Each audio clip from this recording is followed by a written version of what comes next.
दोस्तों, जैसे ही आज मैं मेरे गार्डन में पहुंचा, मेरे द्वारा तैयार किए गए कुछ जेड बोनसाई जो प्लांट थे, उनका कंडीशन अच्छा नहीं लगा। तो मैंने देखा आज इसके कुछ केयर के बारे में आपके साथ शेयर किया जाए और इस प्लांट को थोड़ा सा ग्रोथ पे लाया जाए। काफ़ी दिन हो गए हैं हमने इस पे ध्यान नहीं दिया था क्योंकि इसके डोरमेंसी का दौर चल रहा था। तो इस प्लांट का जो है, इसमें देखिए अनवांटेड जो ब्रांचें आई है इसे हटा देते हैं और इसकी गुड़ाई करके फर्टिलाइज़र डालेंगे। और भी जो मैंने आपको शुरू में दिखाया 2-4 प्लांट, उनका भी केयर करेंगे। पीली पत्तियों को झाड़ देते हैं और इसकी गुड़ाई कर लेते हैं। गुड़ाई करने के बाद इसे हम रख देंगे साइड में, इसकी मिट्टियों को हटा दें। इसमें फर्टिलाइज़र डालना है तो इसलिए स्पेस करना ज़रूरी है और गर्मी में पानी भी ज़्यादा चाहिए तो इसको भी साफ़ करना ज़रूरी है। ये मेरा जो प्लांट है, इसमें देखिए नीचे जो घास है वो तो काफ़ी बढ़िया है, लेकिन इसके ऊपर का जो ब्रांच है उसमें काफ़ी उदास नज़र आ रहा होगा। काफ़ी कम पत्ते बचे हुए हैं और जो ब्रांच है वो भी ऐसा लग रहा है सिर्फ डालियाँ ही बची है। तो मुझे ऐसा लगता है कि रूट बाउंड हो गया। अगर रूट बाउंड हो गया होगा तो इसे बाहर निकाल के और हम इसके जो घास है उसको थोड़ा हटाएंगे, क्योंकि अगर इसे हटाते नहीं है तो एक तो इसका ग्रोथ को जो है इसी ने रोक रखा होगा। इसे हम जान करके लगाते हैं क्योंकि इससे एक तो प्लांट आपका स्लो ग्रोथ होता है और स्लो ग्रोथ होता है तो आपको मेंटेन करने के लिए ज़्यादा प्रूनिंग नहीं करनी पड़ती है। बाकी अगर प्लांट काफ़ी तेज़ी से बढ़े तो उसमें प्रॉब्लम होता है, आपका बार बार शेप बिगड़ जाता है और आपको आए दिन उसमें प्रूनिंग करनी पड़ती है। तो प्लांट का ग्रोथ कम लेने के लिए, स्लो ग्रोथ लेने के लिए ऐसी चीज़ों को हम लगा देते हैं कि जो भी इसके मिट्टी में न्यूट्रिशन होता है या हम डालते हैं तो वो उसको प्लांट के साथ साथ ये भी एब्जॉर्ब करते हैं। देखिए ये मैंने काट लिया है, लेकिन इसके जो ग्रास जो घास लगे हुए हैं इसके अंदर, तो वो ऐसे लग रहे हैं कि ऊपर से तो ग्रीन थे पर नीचे से जले जले से दिख रहे हैं। तो एक बार इसे हटा देंगे पूरी तरीके से। मैं इसको बाहर निकाल लेता हूँ। देखिए इसको मैं अभी बाहर निकालूँगा क्योंकि इसके हालात अच्छे नहीं दिख रहे हैं। जो स्टेम के पास है उसने भी ढक लिया है, तो इसे एक बार हटा के पूरी तरीके से, और इसमें 2-4 जड़ें अगर रह जाती है घास की उससे ही काफ़ी ये फैल जाएगा। तो 2-3 महीने में अभी कंडीशन बढ़िया चल रहा है, तो 2-3 महीने में आपका ये जो प्लांट है वापस से ग्रोथ पकड़ लेगा और ये घास भी वापस उग जाएगा, जिससे देखने में अच्छा लगेगा। ये देखिए काफ़ी मतलब हेवी रूट बाउंड हुआ है। तो इसमें से घास को हटा देते हैं और आप चाहें तो इन घास को वापस से कहीं लगा भी सकते हैं। मैं यही करूँगा, यहाँ से तो हटा के किसी पॉट में इसे ग्रो कर लूँगा। और फिर और चाहे जिस प्लांट में भी आप चाहें तो 2-4 इसके जो रूट्स हैं, रूट से जो ब्रांचें हैं उसे डाल दीजिए, फिर वो पूरे गमले पे कब्जा कर लेगा। काफ़ी हेवी रूट बाउंडिंग है तो इसे मैं प्रून कर लेता हूँ। मिट्टी भी हटानी पड़ेगी नीचे से, साइड से भी, क्योंकि पॉट में ये पूरा फुल हो गया है, इसलिए ये प्लांट जो है ग्रोथ नहीं ले पा रहा था। और देखिए फटाफट से प्रून करने के बाद मैं आगे का कहानी आपको दिखाता हूँ। प्रून करने के बाद देखिए अब ये इसे हम पॉट में लगा के देखते हैं कितना स्पेस बना है, क्या हुआ है। फिर उसके बाद हम इसके आगे का प्रोसेस और चालू करते हैं। तो इससे एक बार पॉट में बैठा के देखते हैं। ये पॉट में बैठाने के बाद लगभग ये देखिए फिक्स आ रहा है, तो थोड़ा सा और हटाएंगे नीचे से इसके मिट्टी और साइड से भी।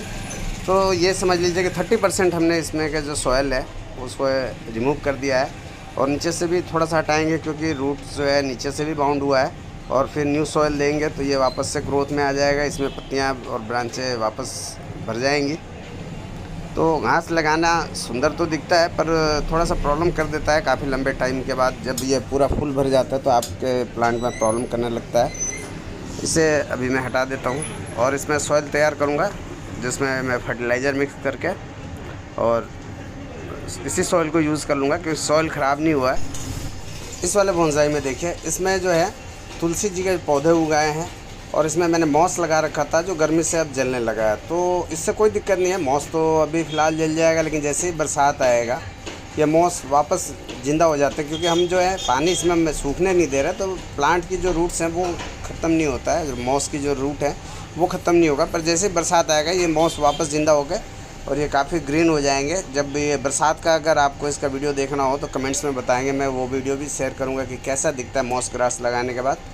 और मैंने बताया भी था और काफ़ी बढ़िया है। तो तुलसी जी के जो ये पौधे हैं सिर्फ इसे हटा देता हूँ।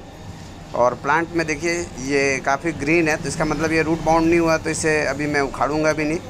प्लांट के पत्ते ग्रीन है और प्लांट भी काफ़ी हरा भरा दिख रहा है। तो सिर्फ जो इसमें ये तुलसा जी के पौधे हुए हैं इन्हें हटा दूंगा, क्योंकि इनके रूट्स जो हैं अगर इसमें फैल जाएंगे तो इसके भी रूट बाउंड का प्रॉब्लम हो जाएगा।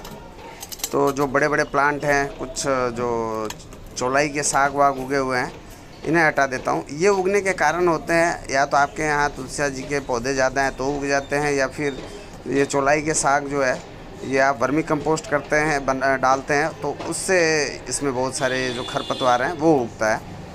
ये एक ऑर्गेनिक का प्रॉब्लम है कि खरपतवार ज़्यादा उगता है। और देखिए सारे जो है रूट्स सहित पूरा उखाड़ के हटाना है अपने को। और उसके बाद इसमें अभी वाटरिंग देंगे तो ये चलेगा, क्योंकि इस प्लांट में है ग्रोथ अभी बढ़िया चल रहा है और इसका रूट बाउंड नहीं हुआ है, तो हम इसे आगे चलने देंगे। फर्टिलाइज़र क्या क्या देना है अब उसके बारे में बात कर लेते हैं। आइए, ये जो आप काला काला सा देख रहे हैं ये है वर्मी कंपोस्ट, और वर्मी कंपोस्ट के साथ साथ में इसमें हम मिलाएंगे DAP या SSP, आपके पास जो भी हो। SSP यानी सिंगल सुपर फास्फेट हो तो भी, और डाई अमोनियम फास्फेट हो तो भी, इनमें से जो आपके पास अवेलेबल हो आप उसे मिला के और इसमें डालिए। नाइट्रोजन की मात्रा कम हो तो भी चलता है। और इसमें अभी फ़िलहाल अगर आपने जैसे रिपोर्ट किया है तो कोई फर्टिलाइज़र ज़्यादा नहीं डालेंगे, और 2-4-10 दिन के लिए जिसको हमने अपरूट कर रखा है उसमें नमी का विशेष ध्यान रखना है। उसमें नमी कम नहीं पड़नी चाहिए और ओवर वाटरिंग भी नहीं होनी चाहिए। बाकी जिससे हमने सिर्फ गुड़ाई करके और खाद डाला है उसमें नॉर्मली जो आप पहले से केयर कर रहे हैं कि पानी का डेली एक बार डालना है, और पानी इतना ही डालना है कि सुबह से लेकर शाम तक में सूख जाए, नेक्स्ट डे फिर पानी डालना है। ऐसा ना हो कि आप 3 दिन के बदले 1 दिन पानी डाल के और उसे पूरा गीला कर दें, तो ऐसे में प्रॉब्लम हो जाता है। पानी रोज़ डालिए, पर इतना डालिए कि सूख जाए शाम तक, और उसके बाद ये प्लांट काफ़ी बढ़िया चलेगा। जो साइड में गैप है उसमें मैं भर देता हूँ। और अपने 3-4 प्लांट जो है ये मैंने दिखा दिया। प्लांट तो मेरे पास बोनसाई के काफ़ी सारे हैं जेड वाले, लेकिन अब इस वीडियो में इतना मैं आपको दिखा नहीं सकता हूँ, पर फिर भी मैं कोशिश कर रहा हूँ कि लास्ट में 2-4 प्लांट का जो है फास्ट फॉरवर्ड में दिखा दूँ। उसमें मैं आपको कुछ मतलब बातें नहीं बता सकता हूँ, लेकिन फास्ट फॉरवर्ड में जो 2-4 प्लांट है जिससे मैंने अभी नया तैयार किया है, या फिर उसके शेप को मेंटेन करने के लिए हमने वायरिंग किया हुआ है, तो वो आपको दिखा सकता हूँ। तो आइए अब इसके बाद वो प्लांटों को मैं आपको दिखा दूँ कि कैसे क्या चल रहे हैं, फिर आगे बात कर लेते हैं।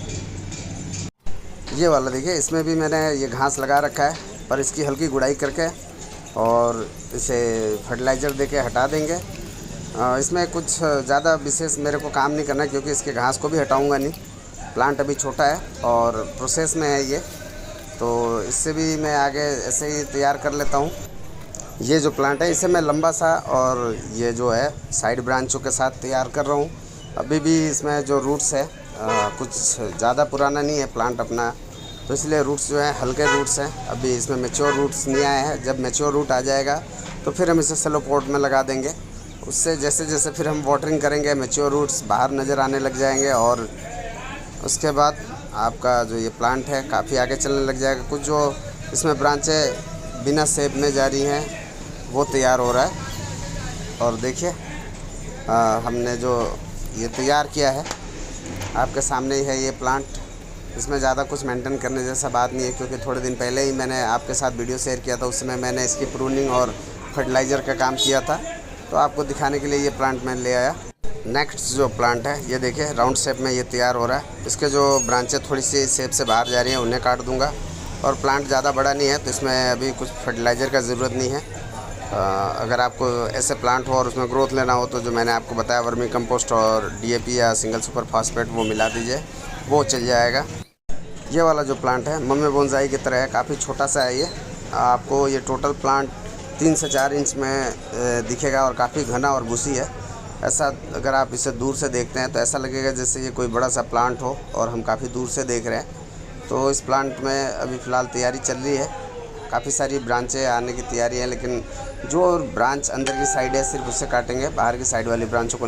एक जो ये प्लांट आप देख रहे हैं ये काफ़ी मतलब बड़े प्लांट के शेप में है, पर इसमें मैं कुछ ज़्यादा चेंज करने वाला हूँ। इसके जो सारी ब्रांचों को है मैं काट दूँगा। सिर्फ एक जो ये मेन ब्रांच है जो सीधे ऊपर की तरफ जा रही है वो उसे रखूँगा, और बाद बाकी सबको छोटा कर दूँगा एक शेप में लाने के लिए, क्योंकि इसे अम्ब्रेला लुक में बनाना है।